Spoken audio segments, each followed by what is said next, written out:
This is such a strong character who's going through so much. I was wondering, how do you handle it when things are overwhelming for you? Different ways. Sometimes I'll meditate. Sometimes I will just talk. I love talking and communicating. So a lot of times that's what I'll do. I mean, I will more than willingly always put my hand up and say I need help. That's very unusual for women. I also thought her level of physicality showed how distraught she was. And that's something you always embody in your characters. Talk a little about her physicality.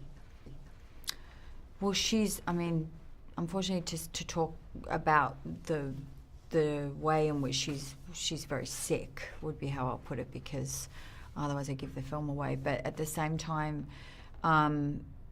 she's got a lot of self-loathing and shame and anger at herself, anger at the world, anger at the hand she's been dealt, anger at the choices she's made. Those things have a way, how they manifest in your body and in your psyche is fascinating to me. I hope that's compelling in her. But Karin and I were very committed to making that palpable and visceral, that you could feel it, because there isn't a lot of dialogue in the film, so it has to come out through my pores, through my eyes. It certainly does. We also know that you take good care of yourself in terms of staying out of the sun, because it's so Erin dangerous. didn't. And she didn't. No. So how was it for you to see yourself in this very damaged form? I mean, I just went with it. It's weird. I don't think I ever, because Erin doesn't look in the mirror that much. I never do when I was playing her. But I think I did sort of just lose interest in the physicality, and I started just wearing the costume. I think I had this depression that just seeped into who I was, which was when I left it, I went, I don't ever want to go back to that place. I think people's outsides, especially basic care, is often an indication of where they are psychologically. Yeah.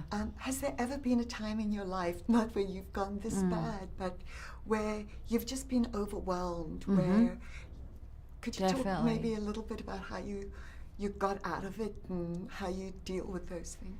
I have a really strong family, and I have but I'm also just I'm very feeling. That's what I am. I'm extremely sensitive, and I feel so. There's times when I've gone, oh my gosh, I can't cope right now. And then I don't know where it comes from. I mean, there'll be times when I pray, times when I meditate, times when I just go, I need to go for a walk, but I have a selection of things, tools, I would say, that I use that can help protect me and also build my resilience. You're directed by a woman. It's not the first time that you've been directed by a woman, I believe. So what's different? You're such a female advocate. Is there a difference in being directed by a woman than a man?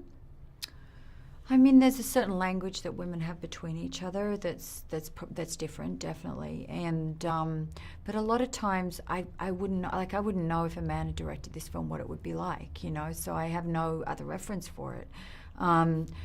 Jean-Marc Vallée on Big Little Lies was the perfect director for that at that time, because he was so able to balance all of our characters, yet he was very bold in the way he did the scenes with Alex and I.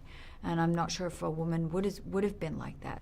I'm never sure, but my thrust and my desire is to create more jobs for women. I want them to have the opportunities that are equal to the men in the world. I think we all want that. Thank you so much for your time. Thank you. Thank you.